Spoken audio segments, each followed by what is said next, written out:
What is up guys? This is Jeric P at nandito tayo ngayon sa SEC Moto Supply para mag-unbox ng isang helmet. So ito yung nasa gilid natin. Kunin na natin. Ang pangalan po ng ating helmet ngayon is Revolt Matte Black and Red. So dalawang kulay pala to. At ito po yung box ng SEC helmet. Ito masarap dito pag nag-unbox tayo. Yung tunog ng box. Maririnig nyo ba?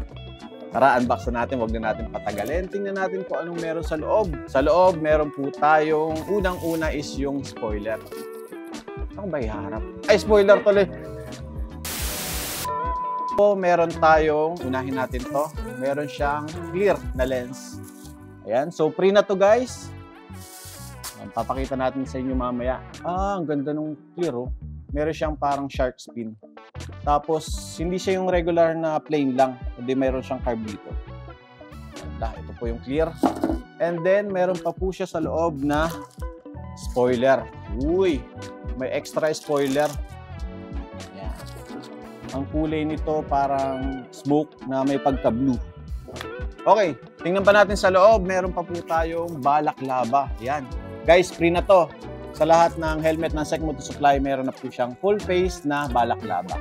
Yan, silpen. Open natin. Mabilisan lang. Oh. Tapos ang maganda sa kanya, stretchable. Tsaka manipis lang, so makakahinga ka. May logo po yan ng SEC. Yan. Free na to guys ha. Kasama dito sa ating helmet. So, eto na. Eto na yung inaabangan natin. Ang helmet. Wow! Baba muna natin yung box. Ayan, ang ganda ng bagong bag ng SEC Moto Supply. Hindi na siya yung regular na black. Meron siyang 1, 2, 3, tatlong kulay. Diba? So pwede mo siyang bitbitin, pwede mong maipagmalaki itong bag na to. Pwede mong ilagay dito yung helmet mo, ulit. Pwede mong ilagay dito yung helmet mo, bitbitin mo sa mall, at safe yung helmet mo. So tingnan na natin yung helmet.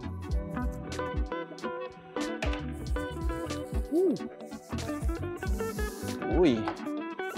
Eto na. By the way, sa loob, meron pa siyang protection para hindi magasgas agad yung helmet mo. Sarap pakinggan, no? Uy! Wow! Guys, ito po ang Revolt Matte Black and Red. So, combination siya. Actually, meron siyang white dito. So, yung pangalan ng SEC, white and red. Doon sa una kasi isang kulay lang. Ito na yung bagong version ng Revolt. Wow, ang ganda oh. Ikot muna natin guys. And then kunin natin yung mahiwagang patungan. Yan. Pag-usapan natin dito sa harapan. Yan. Unahin natin yung shell guys. Mapapansin nyo, napakaraming sharp. Napaka-sporty. Saka yung napaka-aerodynamic ng pagkakagawa ng shell. Dito naman sa harapan, ito po yung air vent. Yung sa air vent niya guys, meron siya ditong parang diamond. So pag nag-ride ka, papasok dito yung hangin. Sure na papasok yung hangin. Tapos ang dali lang ibaba. Yan lang, twist nyo lang yan. Down, up. And then sa taas naman po, meron din tayong air vent para malamig. And then, talagang salo niya yung hangin. Ganda ng pagkakagawa, guys. Oh. Ano? Napaka-sharp ng pagkakagawa. Sporty look. And then, sa likod. Okay. Ito pala, guys, yung spoiler na kasama. So, ikaw mismo yung maglalagay dito sa likod. Yan. Ano ba? Ito. Yun, oh. Parang kompleto na. Ganda ng aerodynamic. At the same time, meron siyang spoiler na extra. Meron din po siyang nakalagay. Air vent ata ito. Air vent pala ito guys. Hindi. Part pala siya ng spoiler. Pero na-adjust. Okay.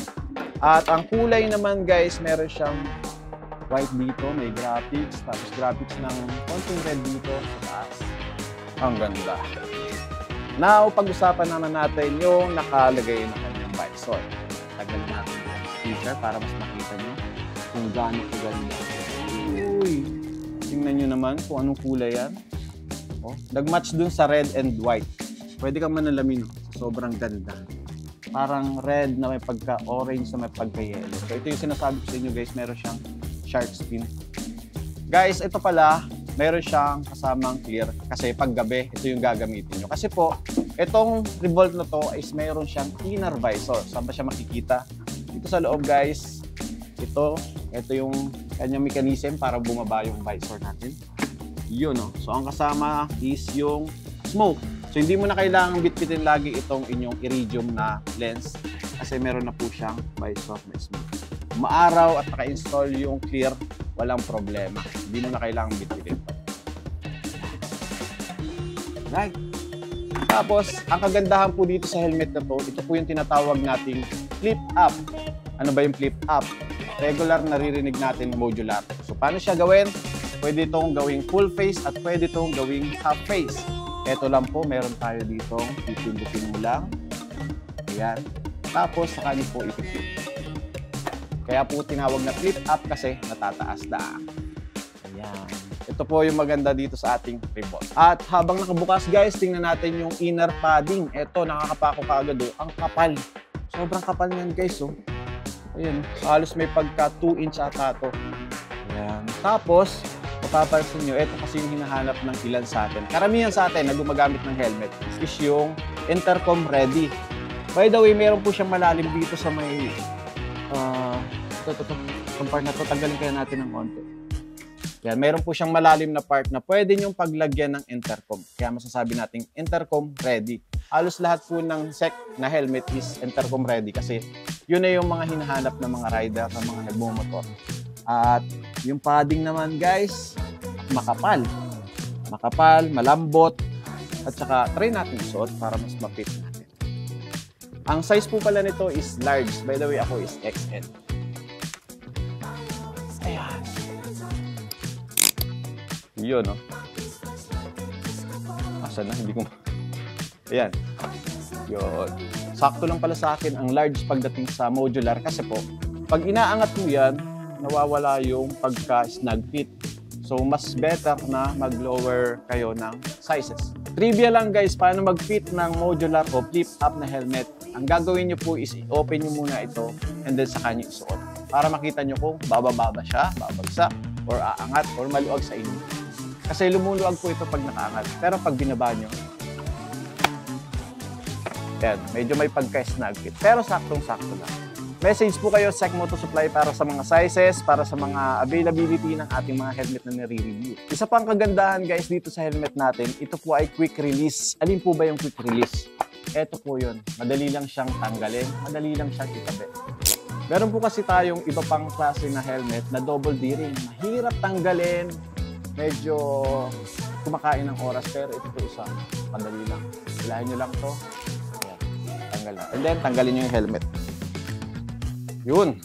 Guys, ito palang helmet na to is pwede nyo tanggalin yung mga padding. Tatanggal po yan, pwede nyo labhan. At ito po pala yung field of view. Dahil malaki yung lens natin, napakalaki din po ng vision mo dito. Halos kalahati nga. Alright guys, ito po ang Revolt at meron po tayong iba't ibang kulay, variety, version. Message lang kayo sa SEC Moto Supply. Any branches, available po ito. For the price guys, ito po ay nagkakahalaga lang ng 3.5. Murang-mura para sa inyong napakagandang helmet. Alright, so this is Kuya J. See you sa next review. Bye-bye!